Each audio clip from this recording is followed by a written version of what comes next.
There have been a couple of different anime adaptations of Junji Ito's work. None of them have been very good. So why do I feel as if this newest one will work? And of course, this new anime will be an adaptation of... Uzumaki.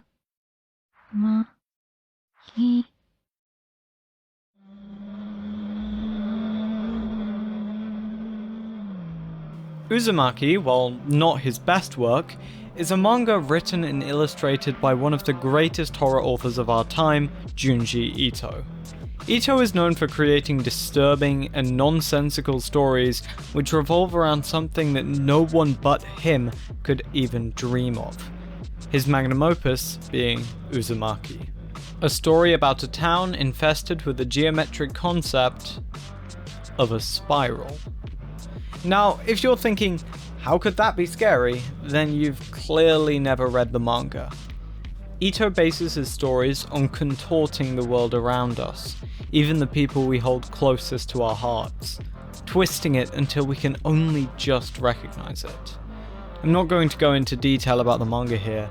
I want to more focus on why I feel as if this anime adaptation will be better than the ones which have come before it.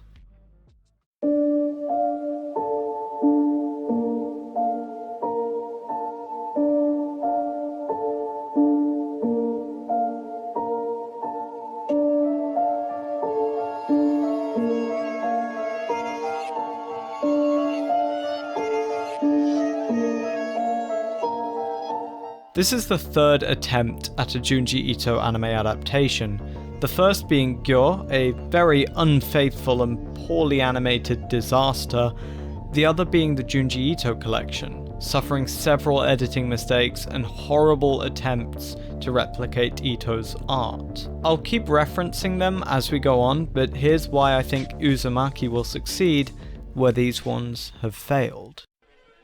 Let's get the basic stuff out of the way. Junji Ito himself specifically went to the studio where it is being produced and approved it himself. He has been involved very heavily in the project, much more heavily than other mangakas when they're having their work adapted. He's even voicing one of the characters, though it is currently unknown which character he is voicing. The director of this anime is Hiroshi Nagahama, having more directing experience than any of the directors of the previous adaptations, even having experience with horror, with the adaptation of Flowers of Evil, originally written by another one of the greatest horror authors, Shuzo Oshimi. This anime used a technique called rotoscoping, where real actors would do the movements of the characters, then the artists draw over the actors to make the animation more realistic and simple. Uzumaki will be using the same technique, but it has definitely improved since Flowers of Evil. Now let's talk about the less obvious stuff. Why do people who've read a manga still watch the anime adaptation? Most of the time it's to see how the medium of animation can change the way you view a scene in the manga, which is one of the things missing from both Gyo and the Junji Ito collection.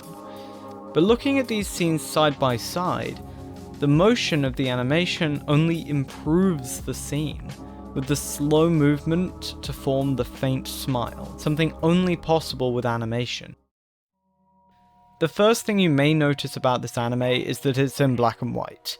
Even though most manga is in black and white, Ito's work is known to be improved by his use of harsher colours, even some modern versions of the covers being in mostly black and white.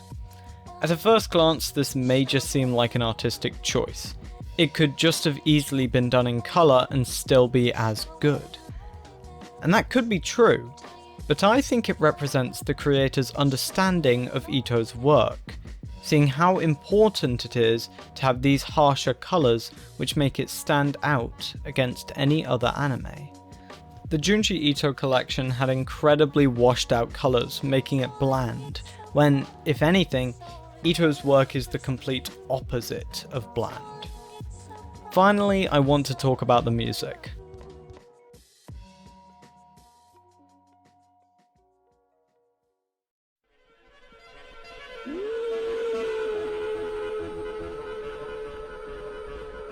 The music for this anime is made by American saxophonist Colin Stetson.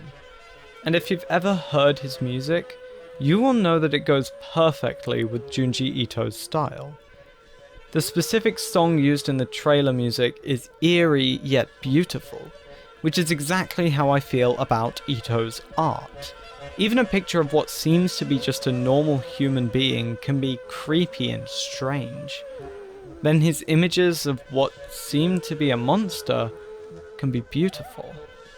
Then there's the harshness of the sounds, constantly peaking, and a slight distortion can make the track hard to listen to.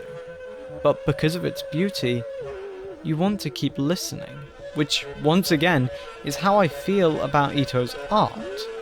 You want to look away from it, but you're transfixed by the image.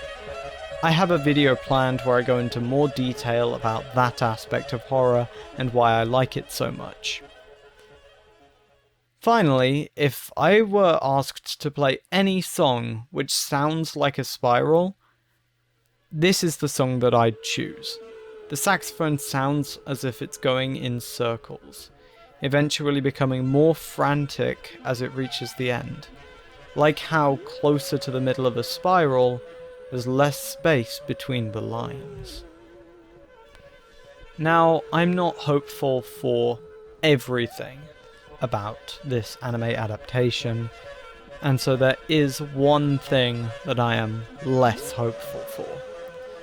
Junji Ito is known for his technique of the page turn, where you turn the page to instantly be met with whatever may be on the other side. Sort of like a less frantic jump scare. This is something only possible in comic form, but the way it is presented with the cloud scene here does look quite promising. As long as they stick to the way they're doing it for this scene, I feel as if that technique can work. Maybe not to the same effect, but it's impossible to do what's possible in comics when animating.